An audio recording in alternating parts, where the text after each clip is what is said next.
Fine, Gail. Yeah, fine with me. All right, we are It's good. starting. Who do we have? Are they not going to be up there? Yeah, can you put them up on the screen? I can't. The video's not working because I set up the meeting wrong. So they just voted to have no video. I recognize Gail's voice, but who else? But I can. What I can do is still display it on the screen, and you'll just see their names.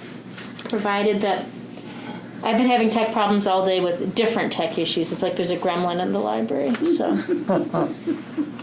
let's just see if this. You can see the thing's freezing. If it's anything with Microsoft, it's like worldwide. Oh, really? Oh. Yeah, they released some updates and it's messed up everything, at least on campus here, and from what I understand from my tech friends. Sharing screen without.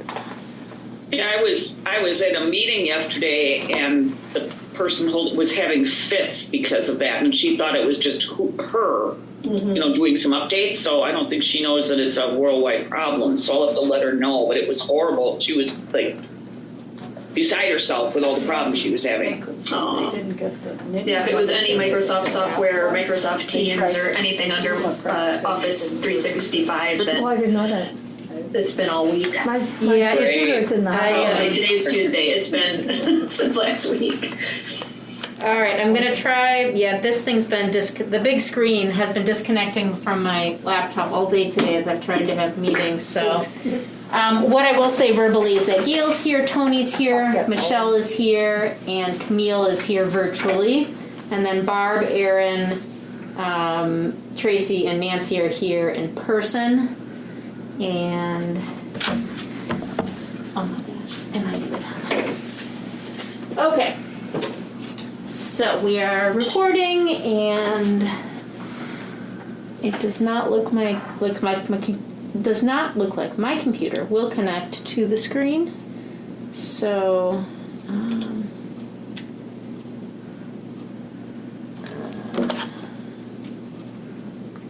I would vote if you guys are okay with it. Let's just get going because I don't know what's going on with this tonight. Okay. Would they be offended if before they say something, they say who they are? Since we can't see, I don't recognize everybody's voices, and so. Yeah. Just got to remember. So. I recognize your voice. Yep. Yeah, for everyone, whether you're in person or virtual, if you could say your name before you start speaking, that will help us, given that the technology is failing. So. All right. Well, welcome to the City of Muskego's Library Board meeting on March 16th, 2021. Let's call the meeting to order at 5:11 p.m. And will you please stand and join me in the Pledge of Allegiance? I pledge allegiance to the flag of the United States of America, Republic for which it stands, one nation, under God, indivisible, with liberty and justice for all. And justice for all. Okay, an echo. All right. Well, we tried our best to remain in sync here. I think last month was pretty horrendous as well. But as time goes on, we'll try to improve that. We did our best. All right. Let's see. Can we have roll call, please? Sure. Aaron? Here. Barb? Here. Tracy? Here. Nancy? Here. Gail? Here. Michelle? Here. Tony? Here. Camille? Here. And Alderman Wolf is excused. Thank you. Statement of public notice, please. This meeting was noticed in accordance with the open meeting law. All right. Public comment. Not seeing anyone from the general public here this evening. So let's move into the consent agenda. 2 items under that agenda. The first one being the approval of minutes from the February 16th, 2021 meeting, and to place on file the library financial reports for the month of February 2021. So at this time, do I have a motion to approve the consent agenda? I'll make that motion. I'll second. So Nancy motions for approval, Barb seconds. Discussion. Gail here. On page 6 of the packet. It says CDW Government Inc. Airtame. Just the name of the company, and this piqued my curiosity. And what is Airtame? Airtame is the piece of technology that just failed us. It is a disk that allows technology to wirelessly connect to screens. So it's why typically my laptop is able to connect to the big presenter screen in the library board conference room. I didn't know that, but I circled it. So yeah, that's what that is. So can we get a refund or? Oh, it usually works. This, I don't think that it's No big deal. it'll work again. It's worked very well up until tonight. I'm So totally joking. yeah, well, but it is ironic that this And has then come. Gail again here on page 11. The computer charges are already at 64% of budget. Is there something we should know there? Nope. So the bills for like our computer or like our library catalog software, it all comes due at the beginning of the year. So okay. yeah, we're Great. Just wanted to be front end sure. heavy on that. Yep. Okay, I think that's it for me. Great, thank you, Gail. Any other questions or concerns? I had already asked Brittany about the mat thing. Oh yeah, Tracy had a question about ice mats, and they sound super cool, but really they're these ugly brown things that have texture on them that I was trying to use to roll out over icy patches on our sidewalks to see if that would lessen fall risk. So Have we had any falls? we have not had any falls that were reported, except for one staff fall. Okay. Oh, great. That's not good. Nobody I has do sued have one us. more. It's Gail Correct. again. Sorry, I missed page 6. For imprint, 275 flash drives. Yes. That's, to me anyway, a lot of flash drives. What kind of things would those be used for? And I noticed there were like a lot of, I remember like CD cases. That one I can understand because you got different things you put CDs in. Just curious about the flash drives. Yeah, so we purchased those as promotional materials. They have our logo and name on it. Last year was 2020. In 2019, we handed them out during Library Card Sign-Up Week as sort of little promotional prizes, and people were excited. But we had some leftovers, and what we did with the rest of them... PL, I see that now. Yep, Sorry. Yep. So, and we hand them out for other small things. Sometimes we have patrons come who they don't have access to technology and they're trying to save resumes and cover letters. And sometimes it's a nice little giveaway to give them so that they can use it for the future. What size are they? Oh gosh, I can't remember. I think the ones that I don't remember. I would be guessing. So. This is hard to get 8s, so I'm just wondering if they were 16s or what size they were. Yeah, I can't remember. I could do the math myself, I guess, but $275 at $1,400 really doesn't sound like a lot of money to spend for something to give away. Oh, sure. Oh, no, I'm not quarreling with. I just didn't know what, and I was just wondering what size they were. Yeah. No, I'm not quarreling about the item. Just wondering how you were using them. I remember when I first bought my first 16 gig flash drive, and they were so expensive back in the day. Yeah. Oh my goodness, those things were pricey. Well, we did a video conversion project, so we've had 16s, 32s, 64s here at home, and that's why I was just wondering what your price was, frankly, and also to have them imprinted. Sure. That's a nice giveaway. $5.11. That's a nice giveaway. Cool. They probably are like 32 or 64. They're $5 a piece. Yeah. Because there isn't, they don't double when you buy like a 16 versus a 32. It's actually many times more cost effective to buy the 32 versus the 16. Sure. That's what also discovered here. So I'm getting $4.22 per. I just divided it. It was $5.11. Yeah, I can't remember. 1407. 94 divided by Okay. At any Doesn't rate. matter. Just curious. yeah 511. 511. I'm sorry, you're right. Tracy, I assume that was 511. I got 511 now. I must have hit a wrong digit somewhere. Okay, thanks. All right. If no other questions or concerns, we have a motion on the table. It's been seconded. All those in favor of approving the consent agenda, please say aye. Aye. Any opposed? Any abstentions? All right, consent agenda passes unanimously. Thank you. President's report, no report this evening. So we'll get into the director's report. Brittany. All right. Let's see here. Working on developing the Friends Garden Walk fundraiser on June 26th, so lots of staff energy towards starting the marketing. We have not advertised it yet. We're still developing the marketing and working with the Friends to help plan it, so that's exciting. We're going to have fun things like a tree planting on the library property, so that's cool.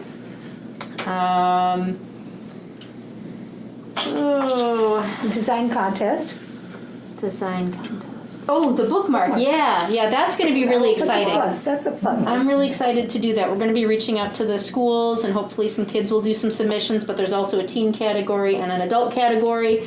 And so then we'll make the bookmarks. They'll be really nice, high-quality bookmarks with community art on it. And then on the other side, we'll have the Friends QR code to help advertise for them for fundraising, but also advertising the Garden Walk fundraiser. So I think it'll be a fun thing. So. Okay, Gail here again, potentially a really dumb question, but have you secured your places, and are they all within walkability of the other? Nope, so it's not walkability. So basically, the day of, they'll be handed a map, and so it's sort of a, they go to whichever stops they want, but they won't be within walking distance. So. Right, in their own vehicles then? Correct, yep. Yeah, okay, we're not shuttling, we're not doing anything like that, yeah, okay. Correct, yep.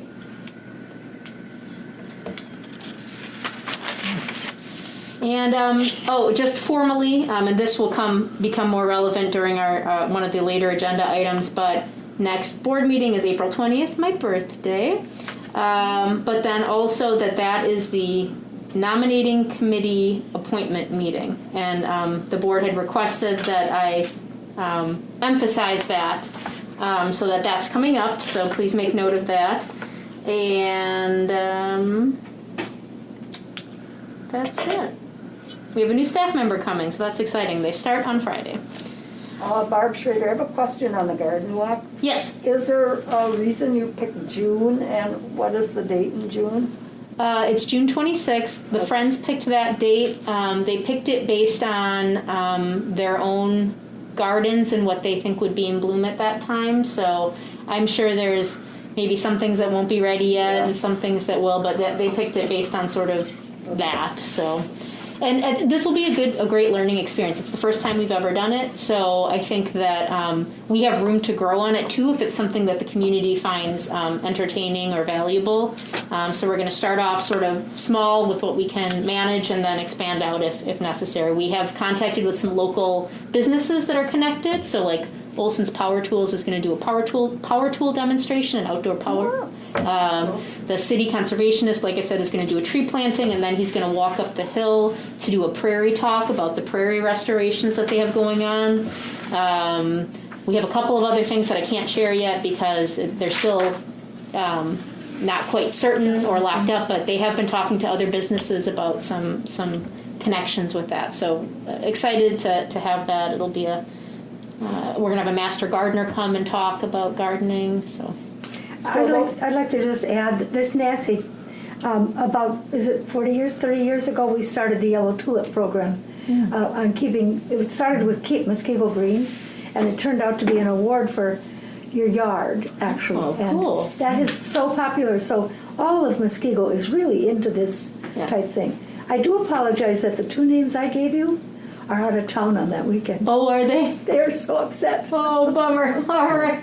Well, we can hopefully, again, capitalize on this, make it good, and do it next year, because we'll need new gardens to keep things exciting. So. But I think the community will take, don't you agree? We've even got letters of some dumb little wooden tulip, and we get letters of thank you. They're so thrilled that I have one. Oh, thanks. Yeah. Thanks, That was Bill. so nice when they brought it to the house. That was really cool. Yep. I'm glad nobody could see mine. All right. Anything else on my report that I can elaborate on. Barb, another question. Your speakers are all going to be here though, right? The city person coming here and Yeah, so the city conservationist, he'll do the tree planting here. The master gardener will be in the back atrium trying to do it there. The city conservationist will then be at new name for the park. It's not going to be Manchester anymore. It's going to be Hope Park. Oh, yeah. The prairie's there. We have a small prairie here on library property, but I'm not thrilled with the diversity of stuff planted there. He said is not as great as up the hill, Right. and also it's right on that curve of the driveway, and I'm just picturing people standing there and then cars potentially coming, so it's not the best location. Well, Brittany, are you aware that we have a huge prairie restoration off of Racine Avenue? Did he talk about that? Yeah, so I asked him where he thought it would be a good place to do a talk. He recommended up the hill because of the proximity to the library, but then also he felt it was a good representation.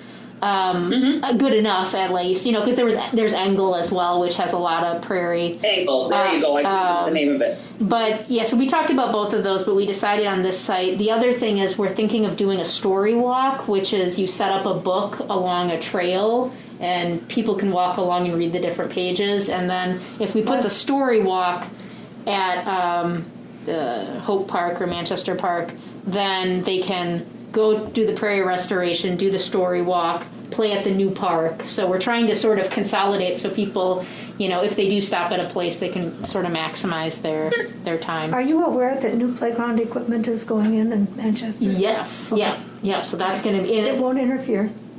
No. Okay. they probably want to highlight that.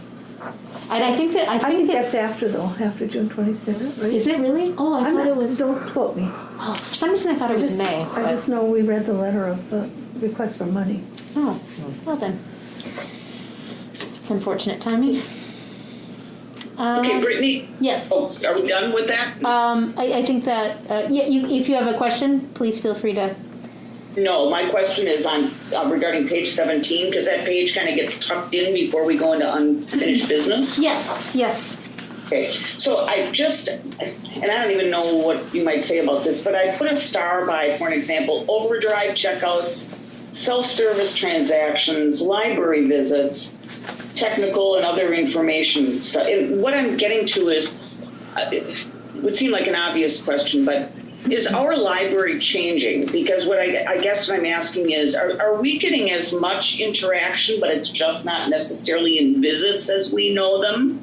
And I don't know if you look at things that way. I mean, are we seeing is the wrong word. Are we helping as many people, but just in different ways? Or are we helping still less people because of the pandemic? And I know that's probably a very hard question because I don't know if you measure everything in that regard, but because I'm looking at some stuff's way up, visits, as we know, are down, but yet are we equal? I wouldn't say equal. I mean, it's kind of apples to oranges. Let me tell you what I did, because this is different than previous months. I decided to put the 3 years. Usually we only compare to the previous year, and I did that because I wanted us to have a normal year in 2019, and then 2020, a very abnormal year, and then 2021, the recovery year. And I wanted us to be able to compare the recovery year 2021 to 2020, but then also to 2019, so we can sort of see how those numbers stack up to a regular year. Obviously the overdrive checkouts, the ebooks are significantly up, even compared to 2019. The Canopy and Hoopla withdrawal is up, but keep in mind that we didn't have Hoopla until 2020, so those numbers are hard to sort of track in terms of trends. The owning holds shipped, I think I included that because it actually indicates quite a bit of what staff time is going towards. We, of course, get holds here quite a bit, but we also send out holds quite a bit. That is part of our relationship with the system. We agree that if they're willing to send stuff to us, that we'll send stuff to them. It is significant that we hold up our end of the bargain, because there is a calculation in our system formula where if we were to just say, you know what, it is cheaper not to spend money on books and good stuff and updated stuff. We're just going to let our patrons request stuff from other libraries. Then we are penalized, frankly, that we end up having to pay out, basically. So you always want to be a net positive lender to borrower ratio. And anyway, so I wanted you to see our owning hold shipped, because if you look at those numbers compared to even 2019, they are up. We are busy in 2020 and 2021 sending stuff out to other libraries. So what that does is say that we are holding up our end of the bargain in terms of being part of the system. So we're going to be a net positive lender. And then also that we have really good stuff, right? That's a credit to our collection developers that they're maintaining a good collection. So curbside obviously is going. You don't think we're trending to more of a virtual library, just like so many other businesses in this world are trending more to virtual? No, I still think it. I wouldn't. I think that we have gains in technology. Like, I think we should keep Canopy and Hoopla. I definitely think we need to maintain Overdrive and continue to put funding towards that. Our checkouts, if you look at 2019, if I recall, 2019 was our highest CIRC in the last 6 years up till 2020. So, and if you look at 2020, look where we were at. In January and February, before March happened, we were at least maintaining or trending slightly up. Yep. So to me, that says that had 2020 not done what it did, we would have our physical checkouts would have still been very, very healthy, if not trending slightly upward. So no, I don't think that. It's just that patrons are diversified. They still want the physical content, but then they're also looking at the technical as well. So it just means we have to make sure that we're feeding both of those areas. Absolutely. And that's of kind course, of the ultimate purpose of the question, I guess. Yeah, I think everybody migrating to, and I did not star the checkouts, and I should have, because that's a very important part of this. Mm-hmm. Yeah, and the technical questions, we started tracking those in 2019. So you see the 0 in January. It wasn't until February of 2019 that I said, hey, we should really be tracking these questions. Traditionally, they only tracked reference questions that were referenced according to the DPI, meaning, that had a certain type of, I'm referring you to a source. But our technical questions, how to access an email, how to use a computer, how to format this in Word, how to... all of those technology-based questions were very much of high staff use. Like a lot of staff time was devoted to that, but we weren't tracking it. So we started tracking it in February of 2019, and as you can see, it's doubled. It was quite extensive in 2021, and. We'll see what happens from there. So, Barb, I'm sorry. Would that lead you to consider having some training sessions for people in those different, like you did with the iPad, beginning iPad use? Training for patrons or training for patrons to learn. Because if you're wasting time telling them why not run a class and anybody interested. So we used to run classes and they weren't very well attended, because what ended up happening is that patrons have such specific technical questions, right? Like they tend to, in the moment, it's like, oh, I need to attach this document, or oh, I need to scan and be able to send this. And so, we could run a class, but their questions could run so many different directions. That's why we have the Book a Librarian program. So if they really do want to learn, like, look, I just want a better understanding of iPad, then we'll sit down with them and go through the complete overview. But more often than that, it's just in the moment they end up having these questions. So if we ever saw a trend where it was like, we are getting 20 people wanting to know a complete overview of an iPad, that would signal to us that we need to start having formal classes. But we'll keep an eye on that, definitely. Hi, this is Tony. I have a question. For your Overdrive checkouts, do you have it broken down juvenile, YA, and adult checkouts? And the reason I'm asking is, as you know, the school district, we use Overdrive, and we've really pushed really working with our kids starting at third grade, down third grade through high school. And so third through fifth have started to really take off. So I'm just curious if that's translating to you also. Yeah, that's a good question. I don't have those stats offhand, but let me see if I can get them, Tony, and I can definitely, if I can find them, I'll email them to you, okay? Great, thank you. Mm-hmm.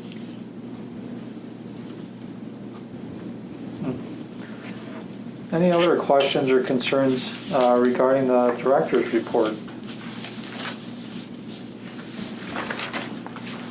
All right, thank you very much. Thank you, Brittany. Moving along then, unfinished business. No unfinished business on the agenda this evening, but we do have several items of new business. The first one being a discussion on the garden wall / memorial gift follow-up. Brittany. All right, so this is just a discussion. It doesn't really require a vote, but I will try to be succinct and brief on this. I brought before, we had a memorial gift donated to us for $1,000. So we need to spend $1,000. We're not trying to spend less than that. We have $1,000 to spend. The memorial should be nature themed because that would be the best way to honor this individual based on my conversations. I had originally brought a silk garden wall because it kind of connected to strategic planning initiative we were thinking about down the road. The observation was made that it was fairly pricey given the size, so I went out and did some comparison research, which is before you. There were so many different things to look at. You'll see the sampling. The ones that were cheaper tended to be made of plastic, and I didn't like the look of them. I found a beautiful preserved moss art, which I know that sounds weird, but it looked gorgeous. But the problem, my heart broke. I was absolutely going to recommend it to you for all the reasons that I listed, but it only lasts 5 years. And I asked the artist, I'm like, what? It can die again? It's dead, preserved. How? But I don't know. It's sort of, yeah. And so it's a shame. I really liked it. It's so weird. But honestly, Google it. And I found it on Etsy because you had mentioned Etsy. Right. And so I was like, all right, I'll take a look. Yeah. It is gorgeous. Moss Fusion is the company. But yes, my heart broke on that. The KEI, I went back and I spoke with them and I said, hey, this was kind of pricey given the size. And they gave me a variety of reasons, but there was no room for negotiation on that. I spoke with a separate local company. I'm like, all right, maybe they were just trying to gouge me. Can you tell me about silk, And they basically said that due to industry shortages right now, they couldn't even provide a silk option for me. They said check back. So this has really wound me up and through. I've seen many beautiful things. I've spent quite a bit of time on it. So my summary or my concluding statement is I still like the idea of a garden wall. But there's many different kinds. Like, I liked the hexagons. I thought it'd be so pretty because it looked really natural. Anyway, everyone should Google it. Everyone should buy it, but just know that apparently after 5 years it does. It turns dark. So it made me really think that I still want to look into a garden wall. I think that it would really fit what they told me in the strategic planning process, the patrons, that they want nature to come into the library. But at this time, I'm hesitant to assign this project to the memorial because, if we take a risk and order something and ends up looking not what we wanted, if it ends up not lasting, I don't want to tie that to the memorial because then that was the memorial and then all of a sudden it didn't work out. So I started shifting my mind. I had seen some beautiful glass-etched art at a different library, and it was nature. It was all this winding plants and flowers. And I really thought, I think I want to try to look into this. And we have this transom window, which is in our periodical area. So if you've ever been in there, it gets beautiful sunlight in the afternoon. It has some live plants already there. People sit in there often, and they read magazines and newspapers. And if they can do the glass etching in the transom window above the window, I just think it would bring that. They specialize in nature depictions, so we can have that nature element to honor the memorial. It's a glass etching, so it'll bring, I think, a really nice artistic sense to that area. It's not something that's going to die. It's not something that's going to look cheap. So I think it really is going to honor the memorial in a way and still provide some strategic vision.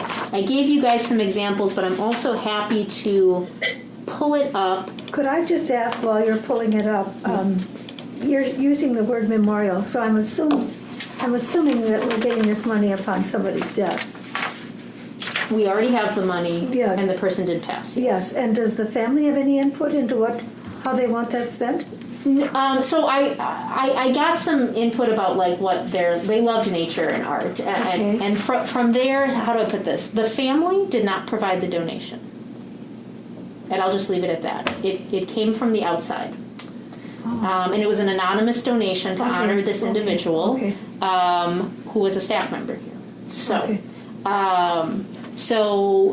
Gives us pretty much carte blanche. It does, but I think this does it. And let me share the screen with you so you can see the nice, beautiful. It's Gail. Well, you're again calling it up.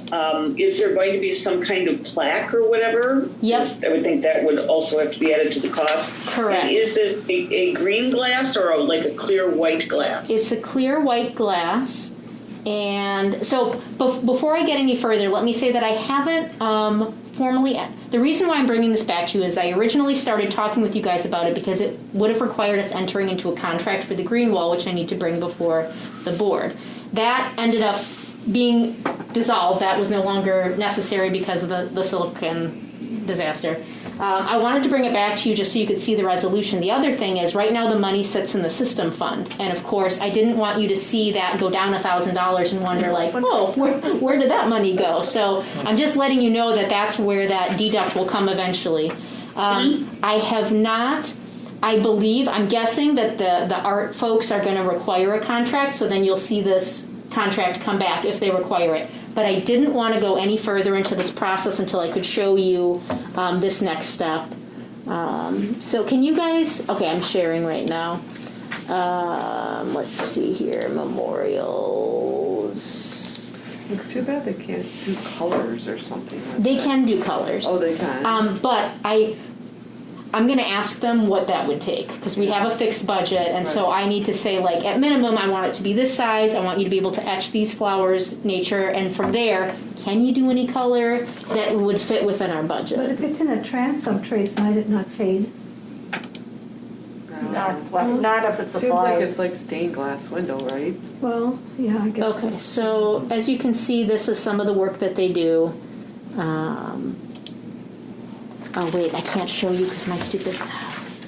I can't see anything. I don't know about anybody else. You can't see anything? It says I'm... starting screen sharing. I can't see it either. Yeah, This is me fantastic. neither. My day's going really well. Maybe your Wi-Fi isn't connected onto your computer. Let's see here. It says I'm connected. Okay, I'll try to start the share again. This is really... Who can share?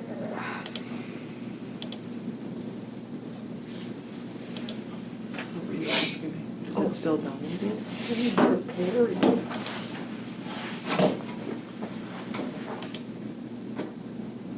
Yeah, it's still. Folks at home, can you guys see it, or is it still not sharing? Nope. It just says Muskego Public Library has started screen sharing, but we only see your face. Well, But it's buffering or something. It's trying. The Yeah. wheel is spinning, but nothing is happening. all right, well... Are you trying to show the etchings that are in the packet? I was going to show you a few other examples, like the ones that were in color, but basically the ones that are in the packet are an exact example of the transom.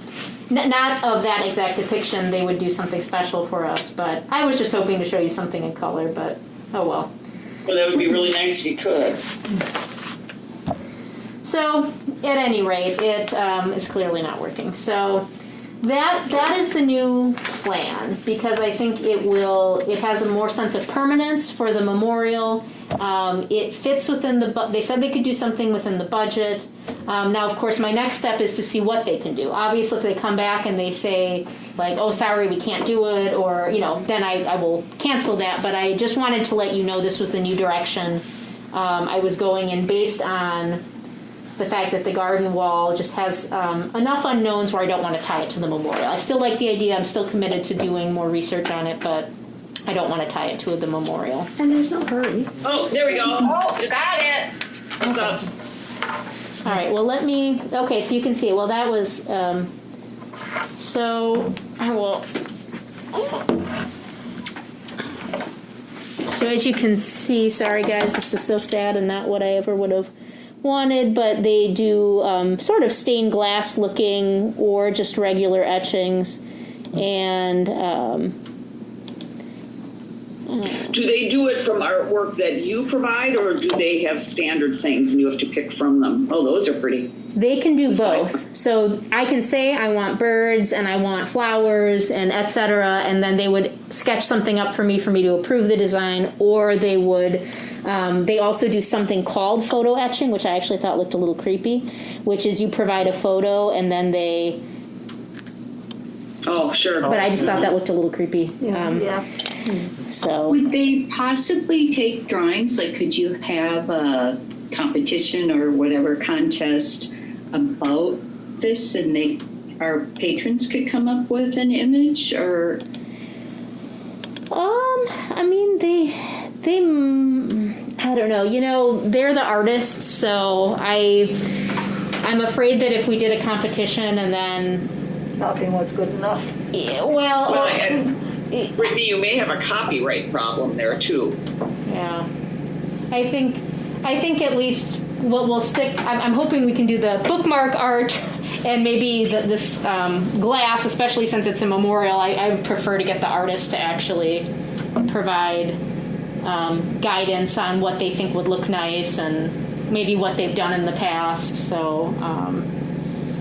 Yeah, I love the vertical ones. The horizontals the verticals, you can do so much more with them. But obviously we got a horizontal here. So Gail here again. Are we doing a plaque of any kind saying, Yes. this is a donation from, Yep. anything of that nature? Yep, I already Should have. add that Yep, in? we'll have the plaque. Yep. There will be a plaque. Okay. Let's see. I got 2 questions. Can't remember the other one. Anyway, okay. So I have one question. You just triggered it with the bookmark contest. yes, Nancy. Can we display those The bookmarks? bookmarks that we get? Yep. So what we're going to do is we're going to hand them out to people. We'll display That them. would be a nice partial wall as well. Is the artwork submitted to the contest, you mean? Yes.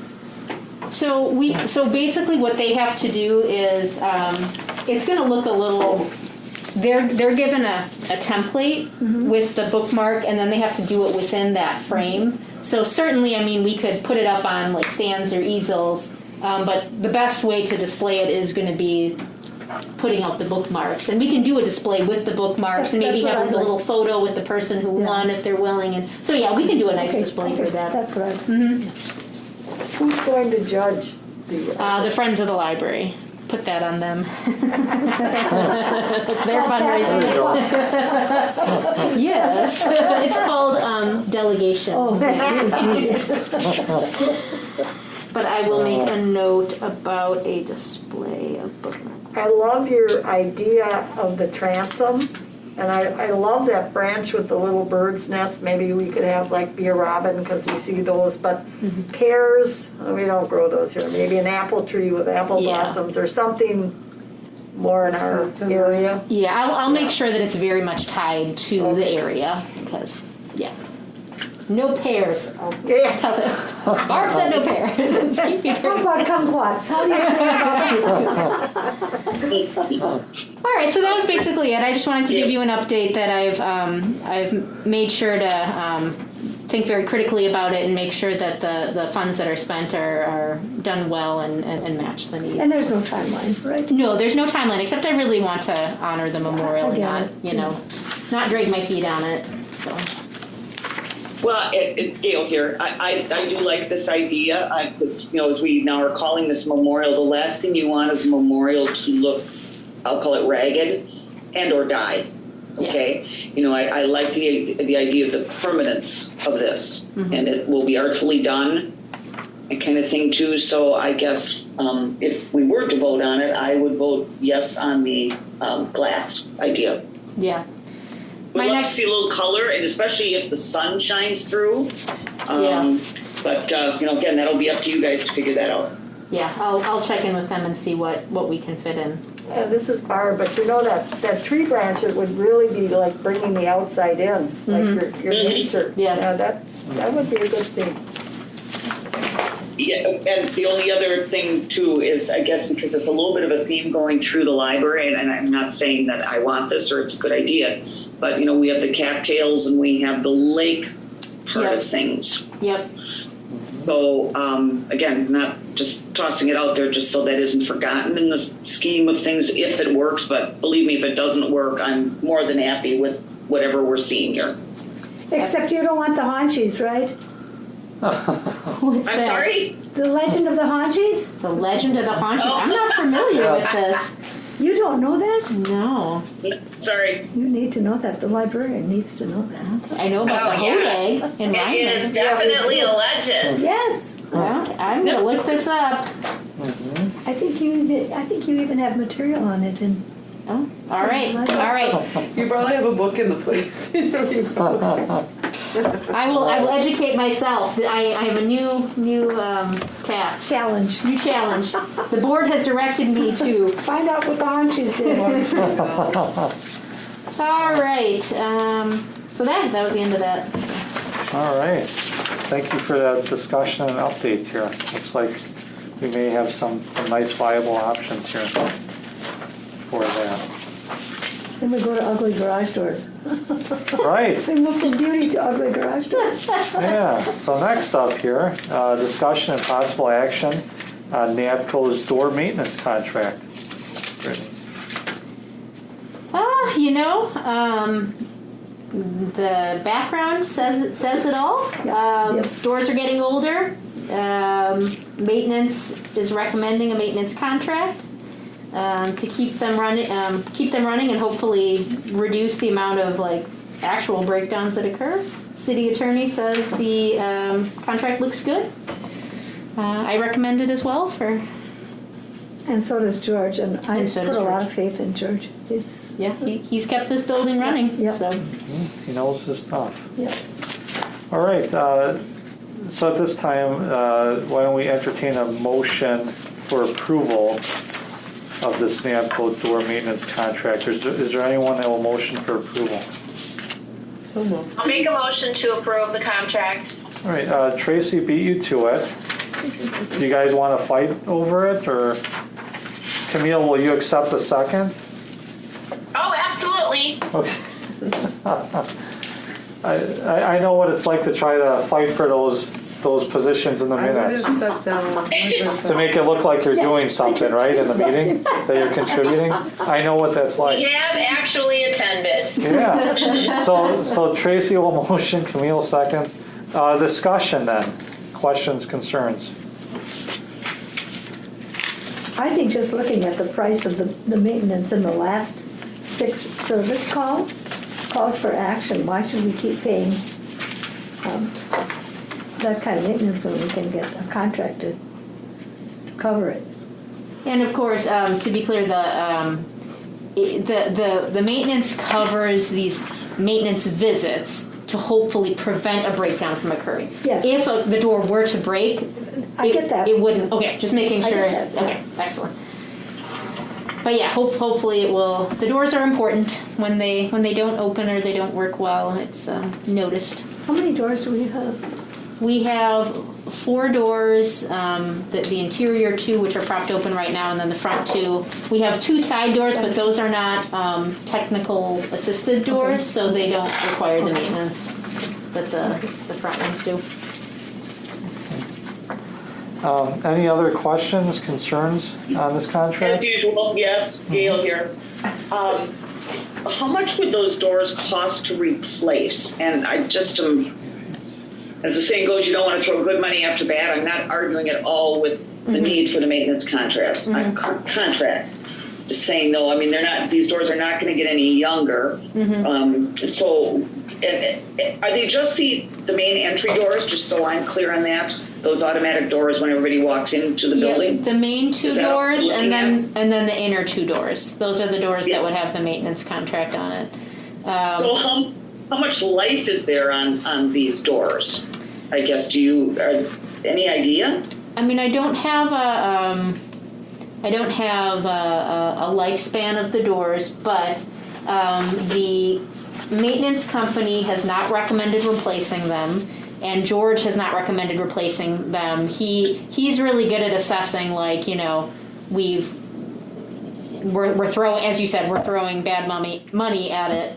So he feels that this maintenance contract will extend the life and be the best financial decision. Way to go. I think what would be a good observation, though, is with the maintenance contract and getting continued maintenance on it, if we continue to see costs, you know, then it's like, oh, maintenance is not enough to keep these. They're on life support. Then we need to change. So it'll be interesting with the maintenance to see what that does to any costs. So I also have a couple of questions on the actual agreement. Number 5 under liability limitations. Because it says that the company will assume the responsibility for damages, but only is a key word, if resulting from negligence on their part. Okay. So if there is a damage, I would assume that the library then has to pay for that, because it wouldn't necessarily, NAPCO will only pay if there's negligence on their part for damage. Right. So if you're okay with that. Correct. Yeah, I mean that's just sort of standard. If they messed up on the door and the door slammed shut on someone because it didn't have the proper valve or screw, that's on them. But if the door just happened to, because of a windstorm or, you know, whatever else, injure someone, that would be on us. So that's not their fault. Okay. Yep. I'm just pointing these things out and asking. So on number 7, the period of agreement, all I wrote down here is don't sign at the end of the month. Because if you sign at the end of the month, then you have now used up the first month of your agreement. Yeah, the way so I read it. If you look at page... so just a word of caution, I guess. Yeah, if you look at page 23, Gail, it has a period of coverage. So the effective date is April 1st. So when I sign it, the coverage won't start until April 1st. If you signed on March 31st, the way I read this agreement, I realize it says effective date, I get all of that. So I guess also don't sign on April 29th, because then you've used your whole month of April, you know, so yeah. I don't understand how, because this thing starts on the 1st, I guess your best bet is to sign it on the 1st. Just, again, pointing it out to you. I'm not telling you what to do. So, and then functions not included. Number 10 is all a bunch of exclusions, because, of course, that's the first thing you go to on any insurance policy or whatever, is you look at what it doesn't cover. Okay, so are all of these exclusions acceptable to the library? I'm assuming they are, but just wanted to point that out. Yes, thank you. Okay. Because there might be something in there that you're like, whoa, wait a minute. And I'm also assuming you read the agreement, but just wanted to point that out. And then that's all I have. Just wanted to, just as point of reference on those. Wonderful. Thank you so much. You're welcome.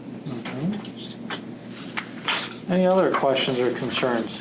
If you look at the other charges, like emergency calls, on a weekend is $600. That even exceeds the cost of the insurance. We'll just for a whole year. We'll just wedge a block of wood in the door. Yeah.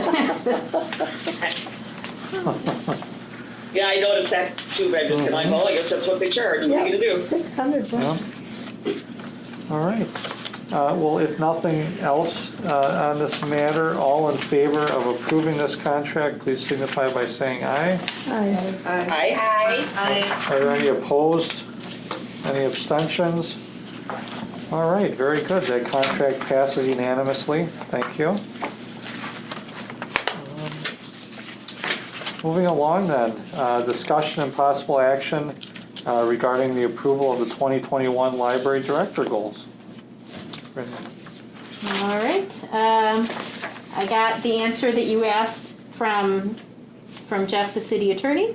The question at the end of the last meeting was, do you vote to approve the goals in closed session and then vote to go into open session and then just sort of discuss what happened? Or do you have the, anyway, he said no. He said this is what you do. Have the discussion in closed session, motion to go into open session, get a second, and then vote to go into open session, and then once in open session, motion and second to approve the goals. No further discussion is needed on the open floor.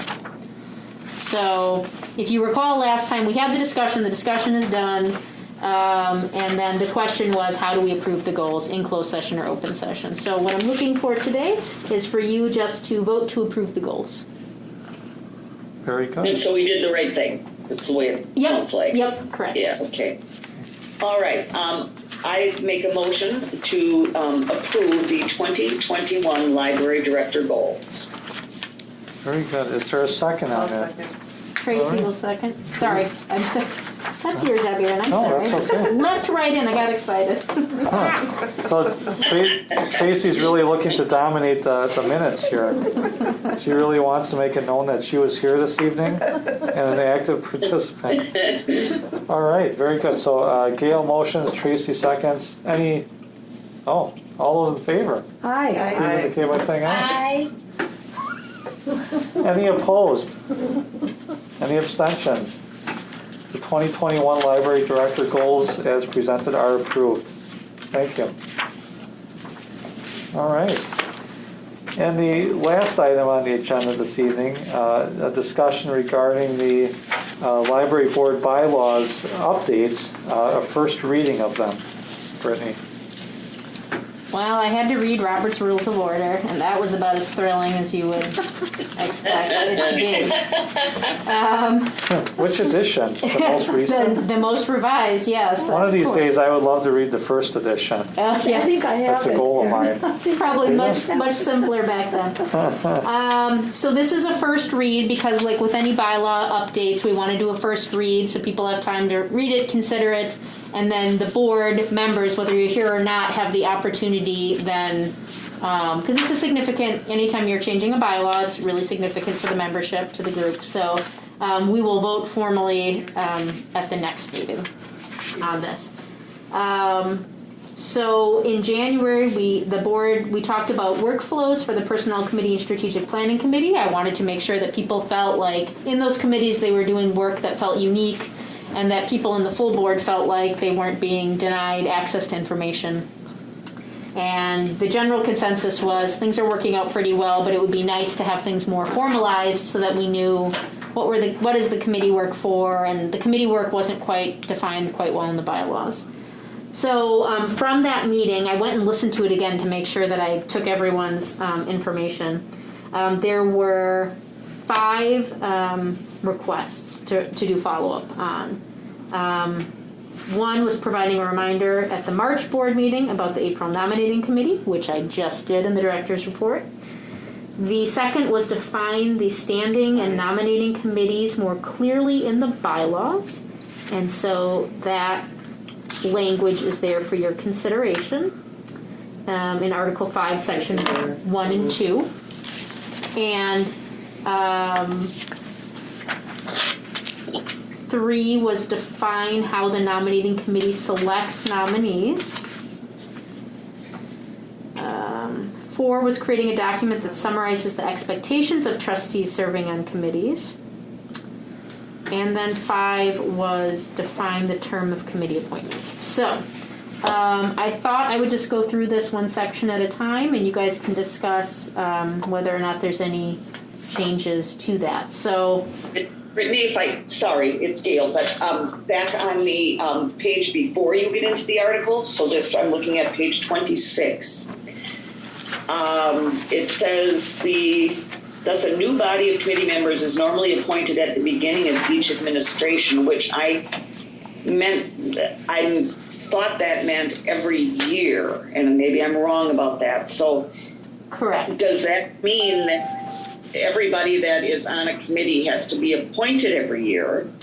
And I'm not sure we're doing it that way. Maybe we are, and I just have a poor memory. Well, so are we doing that, or are we just letting our committee assignments ride without making a comment on them? last year what we did was we just checked in and said, is this still okay? Does anyone else have interest, amongst the new board members? But that is what the purpose of number 5 is. It's defining the term of the committee appointments.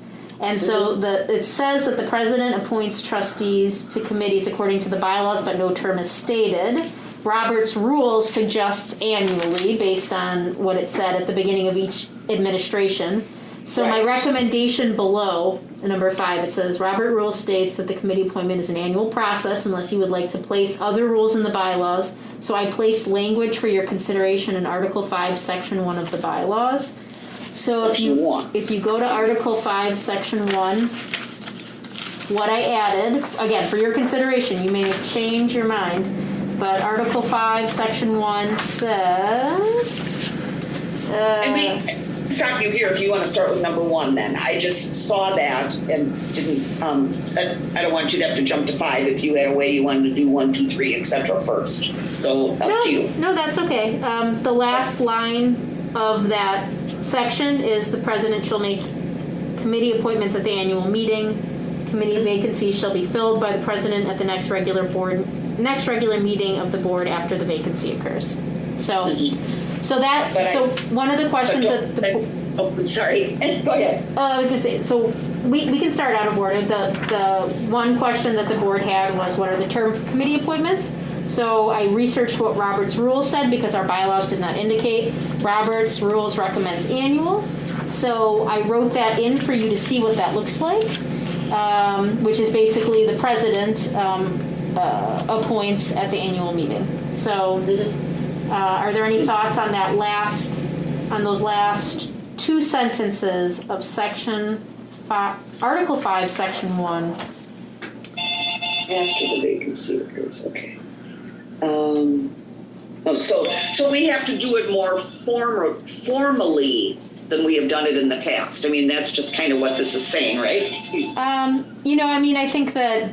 I think I can't remember what we did last year. I thought at the annual meeting, Aaron sort of went around and said, how are things going with that? But if not, now it's in the bylaws to make sure that we don't forget. So that's the way we will do it. Okay, sounds good. Anything else about number 5, the term of committee appointments? Any issues about, it's just the last 2 sentences of that section. The president shall make committee appointments at the annual meeting. Committee vacancy shall be filled by the president at the next regular meeting of the board after the vacancy occurs.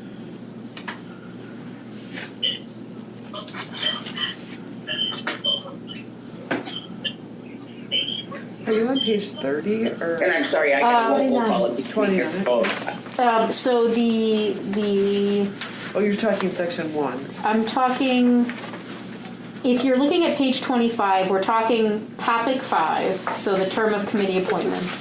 But then within the bylaws, that is page 29, Article 5, Section 1, the last 2 sentences. Yeah. And remember, this is just a first read, so because it's the bylaws and changes to the bylaws are important, you can think about it. Any other concerns that come up, the vote will be at the second meeting, which is why... So this verbiage would be in red, but we just can't see the red. Is that what correct, yeah. Yes, okay. Okay, so let's jump up to number 2 then. One of the others. Sorry. No, that's okay. It doesn't matter. Quadrennial strategic planning process. We don't do a 4 year. Isn't that what quadrennial means? I didn't look it up. I should have. Okay, let me get everyone on there. Okay, so number 2, define standing and nominating committees more clearly in the bylaws. So let's go to Article 5, Section 1 and 2, which is on page 29 again. And so I added some language in for standing committee, and I added some language in for nominating committees. and I'll read it. So standing committees perform a continued function and remain in existence permanently. That's definition from Robert's Rules of Order. They are meant to consider particular subject areas. That's also from Robert's Rules, such as the Personnel Committee or the Strategic Planning Committee. The Personnel Committee is charged with managing the Library Director annual evaluation process, as well as helping build the Library Director annual goals. The Strategic Planning Committee is charged with helping build the library's annual action plan, as well as managing the quadrennial strategic planning process. It happens every 4 years, but of course on the third year is when the work is done. The president... The plan is not a 4-year plan. I guess you're just saying process. Okay, all right. Well, I think the plan, Gail, I think the plan is a 4-year plan, isn't it? It used to be a 3-year plan. Remember, because I didn't have one in front of me. I thought it was only 3. It used to be a 3. You know what? It says process. That's enough. Never mind. Okay. Keep going. All right. So that's it. So one of the asks was that, we should really define standing and nominating committees clearly in the bylaws. So I used Robert's Rules, and then I added in which standing committees are in existence for the library board, which is the personnel and strategic. So if anyone was new to the board, they could look at this and hopefully get a better idea of that. So that's for standing committee. And then nominating committee is appointed by the president to present a slate of officers to serve at the annual meeting. Members of the nominating committee are not barred from becoming nominees for office themselves. That was a question I had. I was like, I wonder if that's something that we should clarify. Robert's Rules specifically said that should be the case, that nominating committee members shouldn't be barred from holding office themselves because it would discourage membership from holding office and maybe not wanting to be part of the nominating committee. But you can certainly think about that if you have a disagreement. That's just what Roberts said. The nominating committee will contact each person whom it wishes to nominate in advance to obtain acceptance of the nomination. The president will accept nominations from the floor at the annual meeting. Last year, didn't we just say, you want to do this again? We did it right here. Yeah. So, but this was the conversation we had at the January meeting, and at the risk of diving into it again, I think the concern is that right now the board is a cordial board, but if there were ever disagreements or people who, the process helps protect I get it. that. Yeah. Otherwise, even though I agree with you, sometimes it just feels like, we've just added a lot more time and work to us. That ties into number 3, which is defining how the nominating committee selects nominees. So sort of, Nancy, what we were just talking about. So at the January meeting, there was a discussion about the nominating committee contacting every trustee to gauge interest in officer positions. It's like, so when you're the nominating committee member, what are you supposed to do? Are you just supposed to call up the next person you know? Because I think Barb will be really good at being the vice president. Or do you contact everyone? Because what if someone else was interested? So I read Robert's Rules. I really did read a lot. And they said that if the nominating committee, they said it's not common for a nominating committee to nominate more than one candidate for any office, but it is possible unless the bylaws prohibit it. They say the nominating committee contacts people they wish to nominate. They don't necessarily contact everyone. Because, of course, the issue is, what if if the nominating committee contacts everyone and 3 people say, yeah, sure, I'll be, treasurer, to give an example, then what does the nominating committee do? Right. Then they freeze. Then they have to try to decide, figure that out. Who am I going to actually send to the nomination floor? Or then they come to the meeting and say, well, I have 3 people that I nominate for treasurer, and then everyone just stares at each other. So there's just some messiness with the whole process, and I kind of want to make sure it's defined so that people know what they're supposed to do, who they're supposed to communicate with. In my experience working as the Apple or my library system presidency, you target specific people. You say, hey, are you interested in this nomination? And then the bylaws provide the ability for nominations from the floor if additional people are interested. But I would not recommend having a nominating committee recommend multiple people or contacting everyone. So a roundtable is out of the question. You know, like for us to all just sit here and Can we say, deviate? I would recommend formalizing the process, and you know, it's hard to. The library board, like I said, we're running really well. You guys are very kind and respectful to each other, and that's great. But let's pretend this was a much, I don't even want to say higher stakes board, because this is high stakes. The performance of the library is very important to the community. But let's say this was to decide medical distribution for whatever. And if there wasn't a formal process and it came into question, like, that person should not be the president, or, you know, I never get an opportunity to provide leadership. There could be some real problems, I think, with a casual approach to these officer positions, because they do matter. What they do does matter to the running of the board. So. Okay. This is Barb. I got the impression that you were suggesting we don't call everyone, Correct. that we target people. Correct. Isn't that sort of unfair? I mean, if you aren't asking everyone if they're interested in a position, isn't that sort of, you're really just handpicking the people? there's enough committees to go around though. True. There's only 9 It's not a committee, though. The president This is- actually does the committee work. Right. And that's what the This is bylaw for says. the- This is for the officer position. So Correct. let's look at it another way, because it is a good question. Like, it is important who's on the nominating committee, because, you know, the people that they select are the people nominated on the floor. That's why it's important to have floor nominations available so that other people can throw their hat in the ring. But think about it a different way. If you called everyone and 3 people said they wanted to be president, what would you do next? Well, people also, what if you have 3 people come and say, hey, I'm interested in that, what are you gonna do? Because really, I would think you would try and rely on people letting you know what they're interested in. That helps a lot too. So That what is if you do have 3 people say, yeah, I'd really like to be president, now I see how it works, and Yeah. What if you you're gonna only have have the one? same situation. What if you only have one after calling 3 people? What if you have none? Oh, no, that's even worse. Well, But wouldn't the nominating committee be the people choosing the one person that they would put on the floor? I mean, So I mean, But that they would is- have to vet the people and see who's the best candidate and then put it forward. That's why they're the nominating committee. yeah. Right. So I mean, the bylaws do not prohibit making multiple nominations, and so that's not written into the bylaws. I didn't write that in. If you guys want to, and I wouldn't put that in the bylaws either, that the nominating committee must contact every single person. That's just the process. I think we should define what the nominating committee is. I think it would be helpful for people to understand what the typical process is, whatever you decide. But you're right. I mean, the nominating committee does have an important job to make that choice.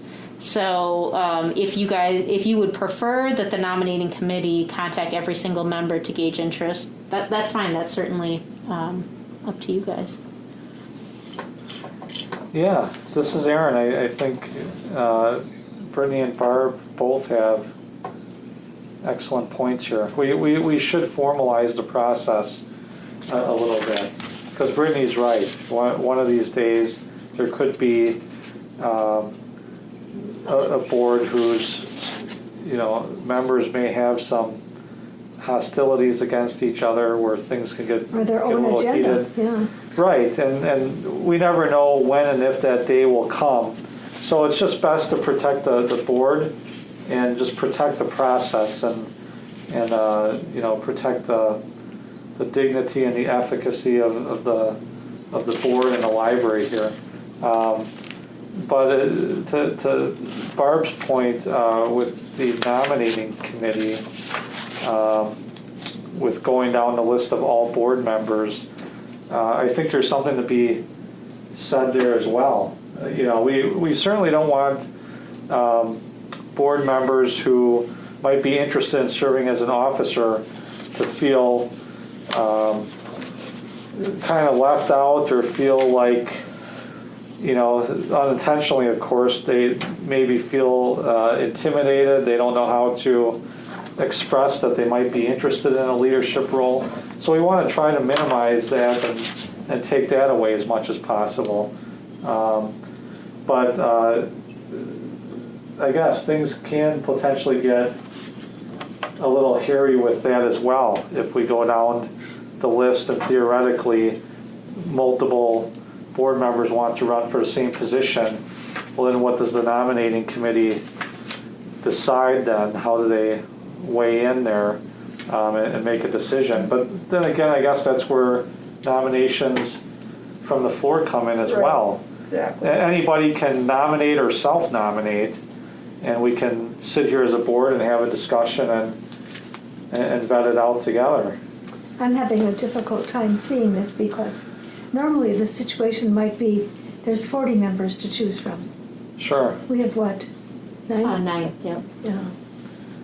Supreme Court. So how about this as a recommendation? So, bylaws are important. They have to be specific enough so that you know what to do, but not specific enough where it's like, oh, I'm not allowed to change the process slightly if I need to meet the needs of the current moment.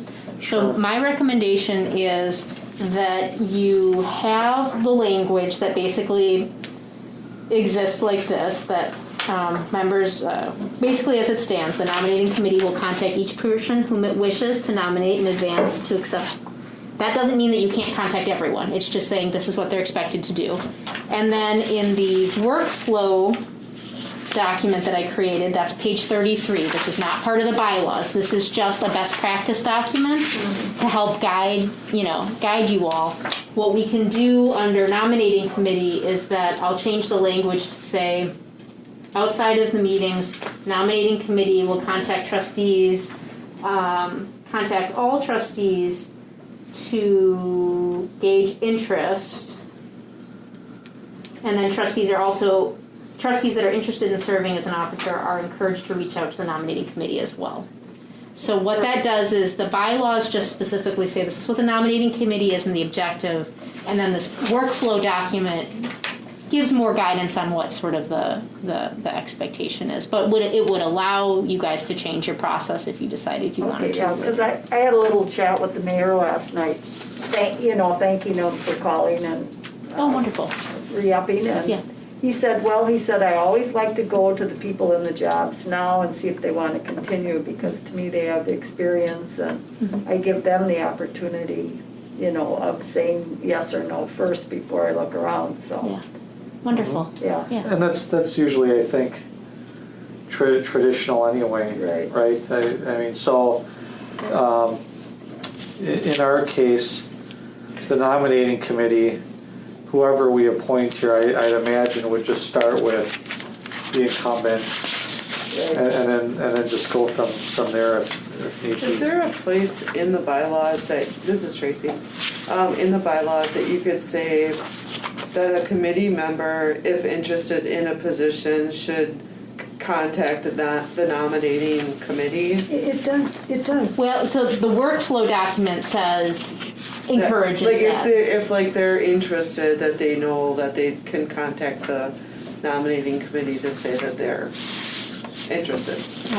Yeah, we could set a date for the nominating committee to meet and tell everyone, if you're interested, contact one of the committee before such and such a date. So. Well, and so that's an interesting. So, the nominating committee has never formally met before. It's all sort of been. How do I put this? Around the table. It was phone calls, right? Correct. It's not like the nominating committee said on this date the nominating committee is going to meet to do X, because that just didn't. For some reason last time. It's not a quorum. It doesn't require a public meeting. Right. But has there been a committee I that think that they've met in know. the past. Have they? Yeah, I do. Okay. Who was the nominating committee before you? Was it I don't know. I couldn't even tell you. Was it Camille? Camille was. I'm trying to remember. I know I was on the nominating committee on the chamber board, but I'm trying to remember if I was a couple years ago. I wasn't recently, because I'm on the strategic plan and on the personnel committee, so I didn't this past year for sure was not on the nominating committee. We've What's really. their committee though? I thought This it is why I was wanted to this year. define things, because there was one year where it was just one person who was the nominating committee, And you know what? I think that was me. yeah, I do think it was. Right. I think that was me a Right. couple years ago. right. And so hold on, let And me I just. I basically just telephoned and was like, okay, do you want to do this again? Okay. And there was nobody else really competing for the same position. Well, and, So it was just super easy. It was just a formal thing by phone call. and in defense to me, because there's nothing in the bylaws about the nominating committee, I came in and was like, okay, what do we do? So it is, you can see from this meeting that it's incredibly helpful to have that definition. In the bylaws, I actually did not write in how many people is considered the nominating committee. Now, in a board our size, to me, any more than 2 makes it a little problematic. Maybe you could stretch it to 3. I don't. But I don't think it definitely does not need to be any more than 2. I mean, if you want to have that second person, just so that the 2 people can consult together to get to the same conclusion, I guess. so. But Yeah. certainly the job can be handled by one person. Sure. But I mean, you. This is a good point, because since I've been here, the nominating committee has never formally met. No. Would that be a? Do you go into closed session for a nominating committee? Probably not. No, that's not private. It's not personnel related. I don't know. That's a really good question you bring up. I don't think so. I don't think it would be a closed session meeting, But because I- it's a public board. It's not. It's a public board, but at the same time, it could constitute a private discussion as well, in a number of ways. In case personal matters potentially come up, in case. I didn't think committee meetings are like a formal meeting. I don't think it's like a list of nominations should definitely be public, right? And they would be at the and- annual meeting. An the official, slate of officers. an official slate of candidates is Because definitely I'm public. thinking on my alumni board, we have like a banquet committee, we have a sunshine committee, Yeah. none of those they just meet. They don't Is yours formally meet. Is the alumni, is that a governmental, what about the school board? Does the school board have We committees? don't have any committees. No committees, okay. We have no committees.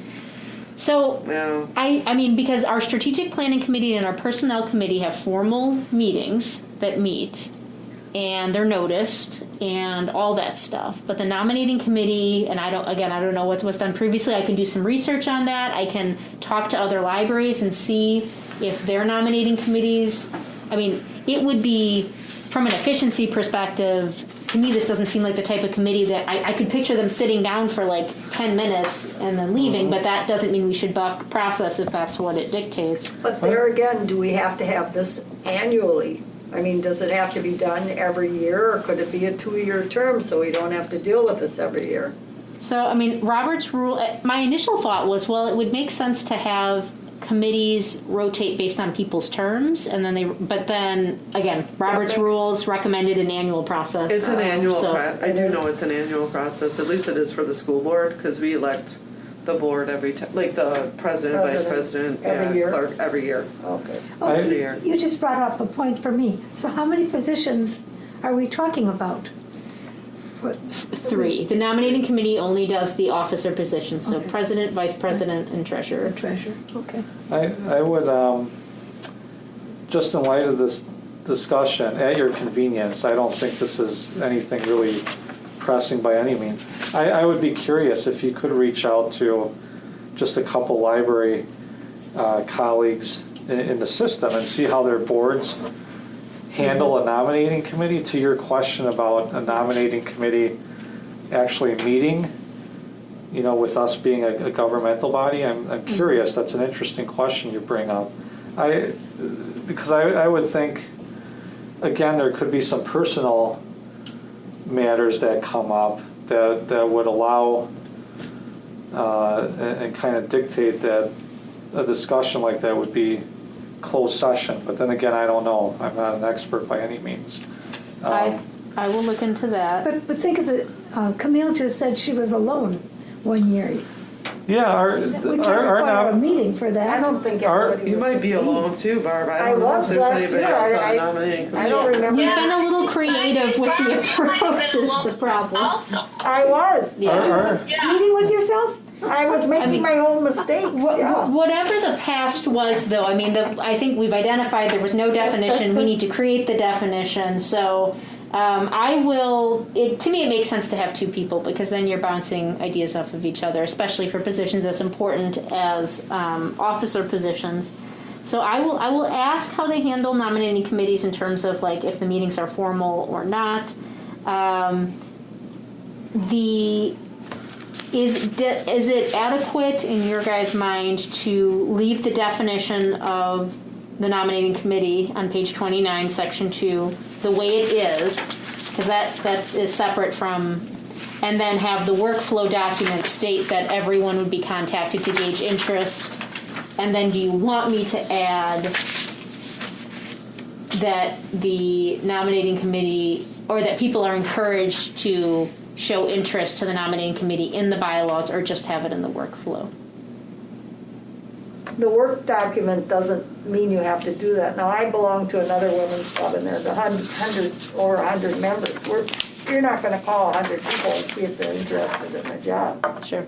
So, Well, in our experience with women's club is, it's like pulling teeth to get anybody to say exactly. yes to anything. Right. You're lucky if one person wants. Yeah, like we were saying before, I mean, usually just by tradition, by experience, a lot of organizations, including ours in the past, just start with the incumbents Yep. and see if they'd like to continue. And oftentimes they do, right? And if an incumbent says, no, I'm not interested anymore, well, then that creates the obvious opening, and the nominating committee has some definite leeway to explore other candidates. These are one-year terms? They are. You barely They're get all your 1 feet year. wet. Yeah, exactly. So just to be clear, are you suggesting that instead of contacting everyone, you contact the incumbent, and only if they say no, then you go to other people? Otherwise, you automatically recommend the incumbent, and then anyone else who's interested does nominations from the floor. Is that what you guys are saying? Or contact the committee and let I them don't know. like that. Me I think neither, that, actually. Okay. you could That's what I have thought I the was incumbent hearing. saying that Yeah. they want to do it, but there could be somebody else who wants to do it too, and Right. you Right. have a right then to put that Yeah. name in as well. Yes, Okay, can I I agree with you, Camille. Can I try here? In April, or would it have to be this month, why not have the committee people informally, this doesn't belong in the committee chairs, comment about whether they want to do this or not again? Like me, for an example, I've been doing strategic plan for many years. Sure, I would do it again if nobody else comes forward, but if you don't let people know ahead of time that you're okay with not having the position anymore, maybe those people will come forward. So and I don't know if that works for everybody. It works for me to say, hey, as I said, I think in a previous meeting, I don't own this job, okay? I am okay with handing it off. If no one comes forward, I would do it again, but maybe we need to have kind of a little discussion with all the committee people, so people who maybe are interested in doing it but don't want to ruffle my feathers, for an example, they know that I'm okay with that. What does everybody think of that? Because then it helps the nominating committee, because these people know that, and I realize I'm talking about a committee right now. Maybe I should talk about the vice presidency instead. That's the office. Okay. Yeah, well, right now I think we're talking about the officers, because that's what the nominating committee basically. I'm sorry, I misspoke. Should have said the vice presidency instead of strategic plan. But when I said I don't own the job, I don't own the strategic plan job either, nor the vice presidency, either one of them. I would be more than wide open. Nobody would offend me if they want to take those jobs over. Okay, I would be more than okay with that. I can't say everybody would, but I would. So is that making any sense at all to have the people involved in that case, because it's informal? It could be officers and committees at that point in the month before the nominating committee, because the way I look at the nominating committee, it kind of reminds me of a political convention Okay, your nominating committee is exactly to me what Tracy was saying. They nominate a slate of candidates. In the board meeting in May, that does not mean that somebody can't toss their hat into the ring, and then you have an election. And I think we might be getting the terminology goofed up here a little bit, just kind of listening to what everybody's saying. I think the nominating committee, and I'm one opinion, is to nominate an existing slate of officers. You want as many people as possible, but how do those people know if they don't know how the existing office holders are feeling about their jobs? And from there, I'll back up. Right, and that is a good point. Let's just say that we're looking for the vice president, and you say that, Gail, and then there's 2 other people that are interested in being vice president. So then, how does that work? If there's 3 possibilities, then is there a vote then? How does that work? Yeah, Well, we'd it's have to hard force for them. one person on a nominating committee to vote. They literally just pick, I guess, and then it would be up to the other candidates, again, in my humble opinion, at the May meeting to say, I am also interested in that position.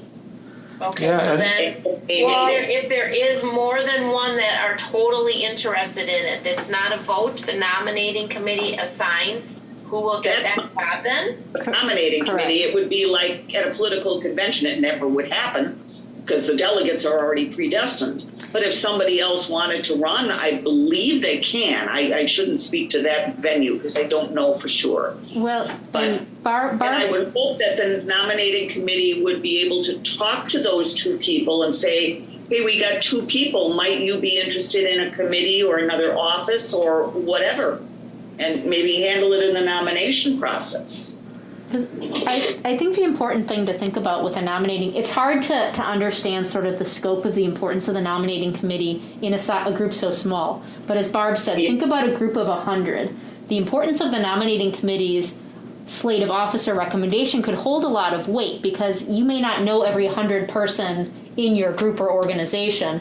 And so the odds of someone voting based on what the nominating committee's slate of officers is higher because they're like, okay, well, the nominating committee has vetted and select, so the nominating committee's choice, especially in larger groups, you can see where the importance in that process and decision is. So, do you want to know how it's done on a school board? Yeah.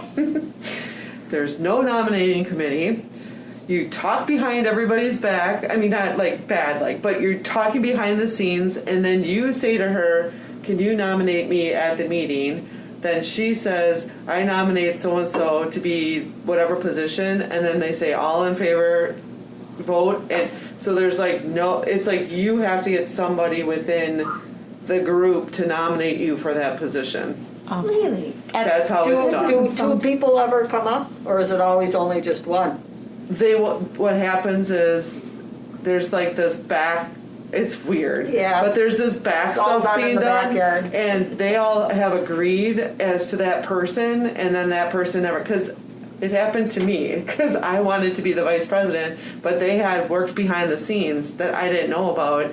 And so they had this already set that Brett was going to be the vice president, and then here I'm at this meeting, but I needed somebody to nominate me, and I didn't know the process. And so I couldn't even be put out there as a candidate. You couldn't nominate yourself? I wonder if I could have. Yeah. I bet I could have. The- But it was weird. So I almost like the nominating thing, the committee, because it takes that away. Yeah, it does take that. Yeah. away. Because I felt really awkward when I was... I can see that becoming cliquey too. Okay, It is. so why don't we have a nominating committee, put out the date they're going to meet, tell everyone if they're interested in any position to let the nominating committee know. Yeah. If we don't get anything, then we start calling the incumbents. And the incumbents let us know too, so we know where we are. Actually, I'd like to know the job for it. I don't know a job description for all of these. I know what Aaron does. It's in the bylaws. Yeah. Oh, then it's in my big Yeah. packet. Okay. Yeah, it's in. I'll go back there. Yeah, page 27, Article 3 defines the officer positions. And what they have, what's expected of them? Yep. Well, Okay. while we're kind of reviewing the officer positions here, I'll just weigh in real quick. I just want to say that I'm liking this discussion. I think it's definitely relevant and important. And in any case, I think it's important that everyone knows and understands here that there are processes in place. If anyone is interested in running for a position, we don't want them to feel isolated or discouraged from doing so. So I'll just, say that and make that clear. So we know that we have an open floor policy during the annual meeting, right? And this nominating committee mechanism, however we handle that, I think Barb here makes some great points. Don't be afraid to let the nominating committee know and reach out, take the initiative if you're truly interested in a position. Let the nominating committee know that you are interested so that we can get that on some sort of record. Well, I even think for the people that are in the position, they should be reaching out to the nominating. Yep. Well, sure, absolutely, yeah. Whoever's interested in running, don't be afraid to step up to the plate and just make that known. And we will have open floor nominations available during the annual meeting. And if it comes down to it, I can't remember the last time that we've really had a election, but if it comes down to it, we'll certainly have an election. And I imagine that would just be by paper vote. Probably we'll just pass slips of paper. So do Robert's rules allow two people to be on the slate for a job, or is the committee just to pick one person for each position? I think, yeah, go ahead. Robert's rule says that you can, as long as the bylaws don't prohibit it, but they don't recommend it. Okay. Sure. So again, I think that's where we've had these earlier points in our discussion so far. I think by tradition and kind of by circumstance and by the experiences that we've all seen serving in other boards and organizations, I think that's why then that you usually only see Tracy Blair, second. maybe one candidate per position nominated by a nominating committee, right? Because Robert's Rules of Order kind of lays that out. The rules don't prohibit, like Brittany said, nominating more than one candidate as long as the organization's bylaws don't prohibit that. Okay, so then, But in all my time serving in other organizations, I've always seen one officially nominated candidate for an office by the nominating committee. It's been my experience. I've seen that. correct. So then, if you get the two and the committee picks the one, Aye. the person that isn't picked does not see their name on that slate that night. They then, if they're still interested then they would put forth that they A want to be nomination. considered. Yep. I would Right. think so. I would think that's where the floor I nominations can come see in. that causing Yeah, me animosity too. in this small Me group. too. It can, but I mean, what is Yeah, the I other know. option, right? I don't know. There's the nominating committee has to pick in some way, right? And I think the best thing to do in that case, if you want to open, Tracy Blair. so the benefit of the nominating committee just picking someone is that it's not like, oh, I picked Nancy over Barb. It was the nominating committee called Barb because they're like, we think this is Barb would be a good fit. Barb says yes, and then Nancy doesn't feel slighted like, oh, I was picked over Barb, but she was like, oh, you know what, they picked Barb, but I'm also interested. I'll nominate myself from the floor. So otherwise, the nominating committee is put in that awkward position of, I asked everyone, 3 people showed interest. I picked this person. Why? Because of internal reasons, which could be positive or negative. So either way, there's a tricky component to this, and that's why I think you really want to define it. If you wanted to open it up to everyone, say, hey, everyone, by this date, contact me if you're interested, and you get 3 people who are interested in president, then the nominating committee it doesn't make sense to nominate 3 people, because then what do you do in the full group? I think it gets messy. So then you would pick one, the other 2 people would be like, I didn't get picked, and then they would nominate themselves on the floor, and then there'd be a vote anyway, but then... But see, there you're back to the same Right. thing. And I think you're dreaming. Sorry, Brittany. I mean, yes, I agree with you, but I want to protect the board for the future. That's the ultimate... But to Brittany's points earlier about larger organizations and the role nominating committees play in them, in larger organizations, that's where you have, we chatted about this a little while ago, that's where you'll see a lot of maybe more negotiations behind the scenes and, lining everything up in a neat and clear order and process. So, for these women's clubs that you mentioned, Barb, that maybe have 100+ members, it would be the role of the nominating committee, I would think, to try to fill that slate of candidates, right? But if there are too many members interested in the same position, that's where maybe there's some tricky diplomacy and some negotiations taking place in the background to try to make the election and the process as simple as possible to avoid elections all night long. Does that make sense? So what the big group does when you're on the nominating committee, the first yes is the one that goes up on the slate. Yeah. Sure. And it's That usually makes a sense. begging situation. It's not people running forward to volunteer. You're begging them. Yeah. Right. I mean, Sorry to be such a... No. I was the vice president before I became president for the public library group, and we were given. I was on the nominating committee as the vice president, and my job was to start on the list and say, okay, who do I think? And then it was a judgment call that I was making as the nominating committee, and someone told me no.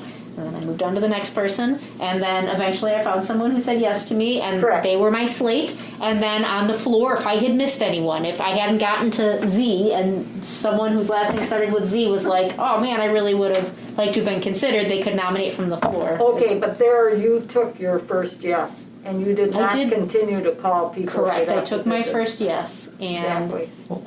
I guess people wouldn't know necessarily, like, oh, why didn't they call me? Why did they call so and so instead? But it's a little different than saying, 2 people told Brittany yes, and Brittany picked one over the other. It feels a little less messy, even though the whole process is a bit exhausting, frankly, the nominating committee, especially in larger groups. Can there be more than one person? Because I think that's where it gets sticky. Like, I wouldn't want to make that decision alone. I think so many other things can come into play, personalities, interactions. If you have at least 2 people and discussing it, it isn't going to be this one person is selecting. Yeah, I completely agree with you, Tony. I actually made a note to write in that there should be 2 nominating committee members to guard against that, for sure. And that's why I'm thinking if a nominating committee ever meets in like a formal meeting setting, I'm thinking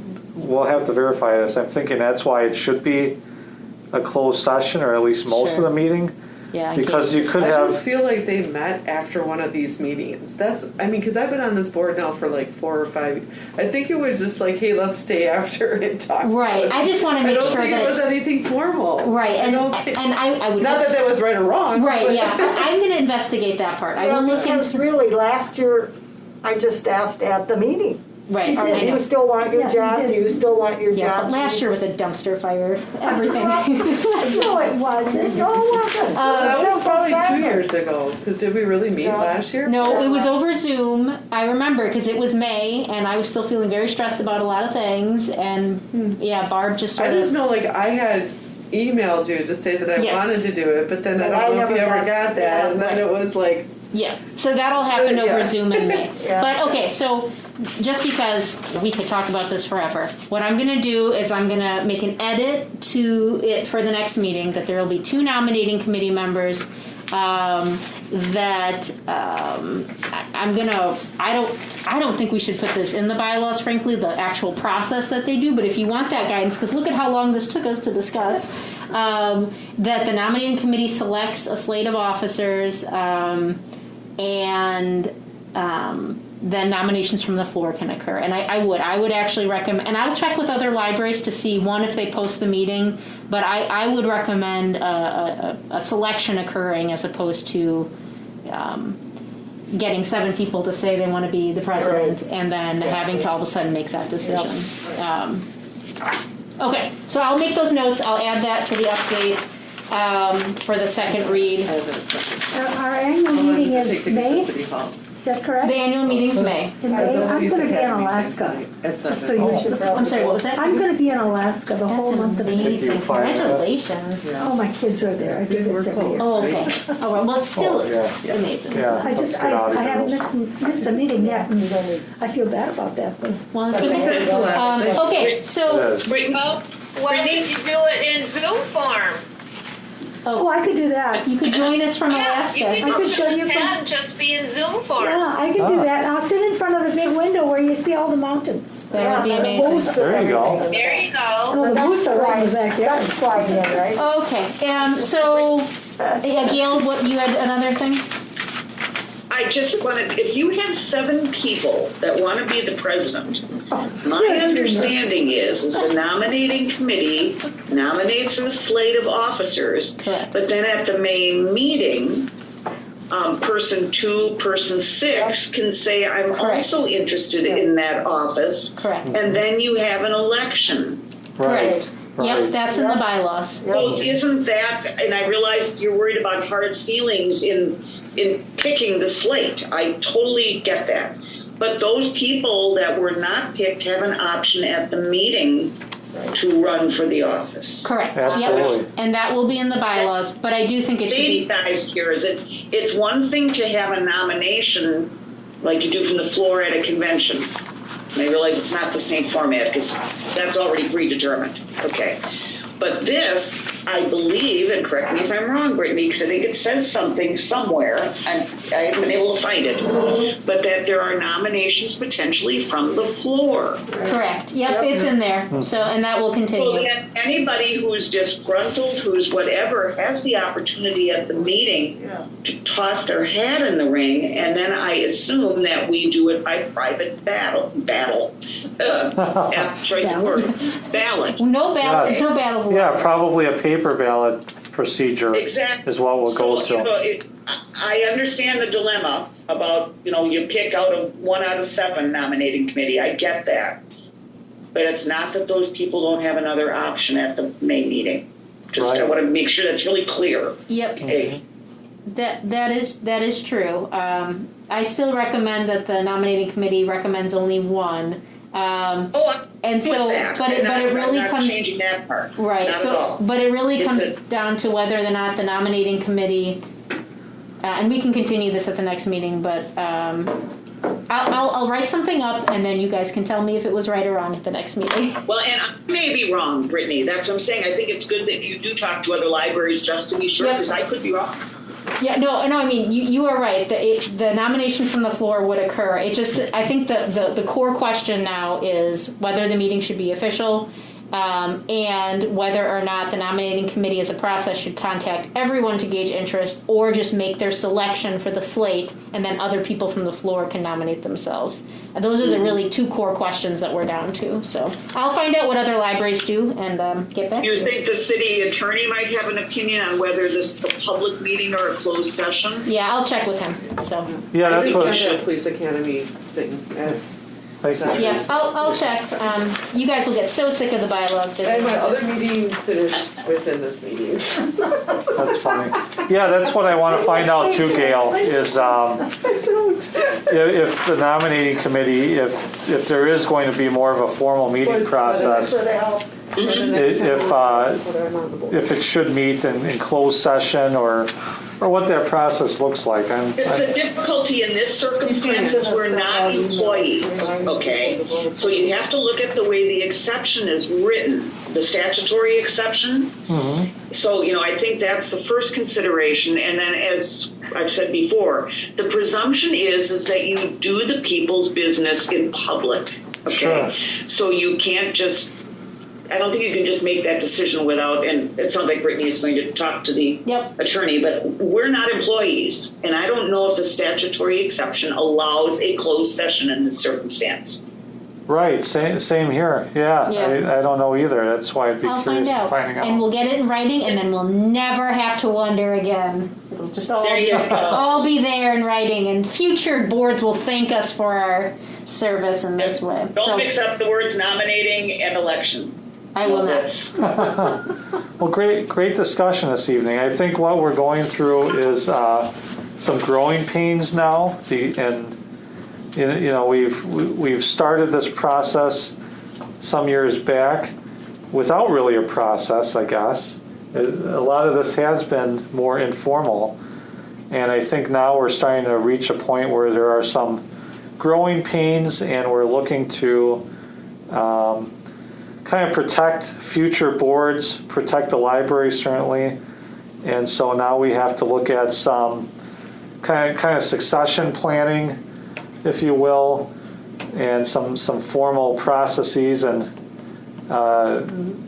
codifying some procedures here now. So I think this is a natural process and kind of a natural predicament we're in right now. So good discussion, and some definitely some things we need to research and get some clarification on. Well, and I've got one last thing on this, unrelated, but does anybody think it's a good idea that the existing officers informally say about what they're thinking about their status for the next year, so the board can know whether those positions are, I don't even want to say open, I don't do it, what's the word to use, but kind of philosophically what the existing people are thinking. Is that a good idea or a bad idea? Because I kind of floated that and I didn't hear any feedback on that. Well, I think it's probably a good idea because it kind of puts it into a good starting point then at that It helps position. it, Sure. including the not, in my humble opinion. I've stated the deal. That would only leave Aaron. Maybe, Aaron, you don't want to comment, so then that blows the idea, but that's fine. And then Tracy. So, how are you two, if you are comfortable about commenting in this forum, maybe you are not. And then you can feel free to say that. But I would like to see, like in my positions, I guess I will do them, but I would love to see some new people take over and learn how all this works. Being that committee chair, being the vice president, running the meetings potentially, kind of help somebody else get into this as well. And that's just, again, my personal opinion. Sure. Well, Tracy just had to leave, unfortunately, but for myself, I follow the same philosophy and position as you, Gail. I would like to be considered again for the role of president, certainly open to it, and I would like to seek nomination. However, I would certainly entertain some new blood coming into the role, and happy to help anyone as best as I can find their fit. Mm-hmm. Okay, so hopefully that helps other people who are maybe considering the positions. Sure, absolutely. Okay. All right. I took a lot of notes. Hopefully I've captured the will of the group. All right. Thank you so much. Very thoughtful and very helpful information. Yes, thank you, everyone. Great discussion. And we have some homework to do here, it looks like. All right. Well, that concluded our new business agenda this evening. So we'll move into community. Sure. We went through all 5 articles. We did, right? We did. Am I in green here? Wow. Okay. Because I do have what I think is a important question, but I don't know if this is time to bring it up. Are we going to go? We're going through all of this next month, but it's going to be a vote next month. Correct. I mean, but of course we could. It'll be a discussion / action again, and if the board's not ready to vote on it, we can always move it along. The only other comment was about the workflow document, but that's not part of the bylaws, so it was just a summary of Okay, stuff. I have a couple of hopefully quick questions then. I'm so sorry. I must have fallen asleep somewhere. Oy. Okay, Article 6, Section 1. The words legal responsibility. I know I need clarification. We talked earlier in the meeting about did somebody fall, outside, you said a staff member. But in the circumstance where a patron, let's say, falls and decides to sue, what is our, can we as board members be sued? And who defends us if we are? And my understanding is the answer depends on whether you're a quasi-judicial body or not. Because I was on the CDA, and there were rules for the CDA members that may or may not be the same as for the library board. It just piqued my thought process when I read the word legal responsibility. So is that something that you either know the answer, Brittany, or can check on? Oh, okay. So, Gail, I see what happened. So while it does say bylaws updates, I only had specific areas that I was updating. So not every article. Okay, I thought I fell asleep here. No, okay. You didn't. So here's my recommendation, and I don't want to put you off on these questions, but I don't have the answer to that question. And given how much research I had to do on the last bit of knowledge, I want to make sure I have the right info. So would you be willing to email me the questions that you have that are not part of the updates that I presented in the bylaws, and then I'll do the research on that. And then if it's something that needs to be changed, or questions, I can propose that as part of the next round of updates. Does that work for you? Awesome. Because those are good questions, but I don't have any knowledge on that because I was only scrutinizing the areas related to committees. I appreciate that. Awesome. Yeah, send me that email and I'll do the research for you. Yeah, thank you, Gail. Those are very important. Other things too. I thought we were going through the whole thing. Thank goodness we're not. But anyway, I will do that for you, Brittany. Yeah, thank you. Hopefully tomorrow. Okay. Awesome. All right, very good.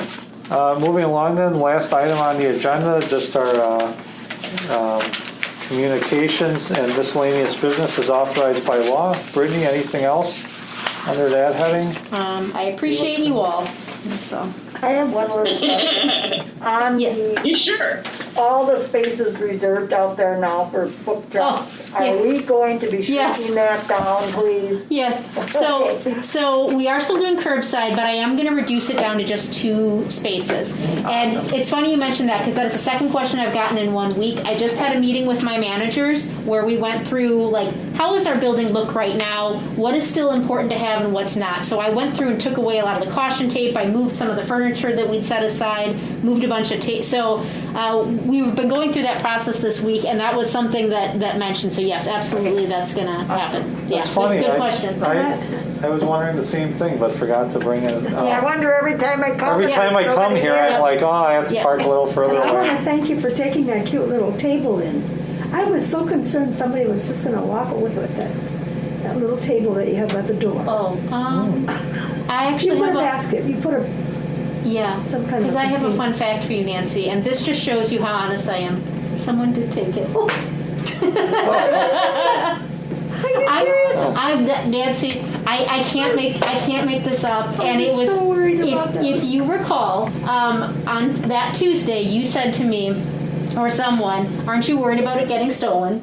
And I believe my exact words, which sent out right into the universe and cursed me, was, "I don't think they'll do that, and if they do, I will have learned a valuable lesson."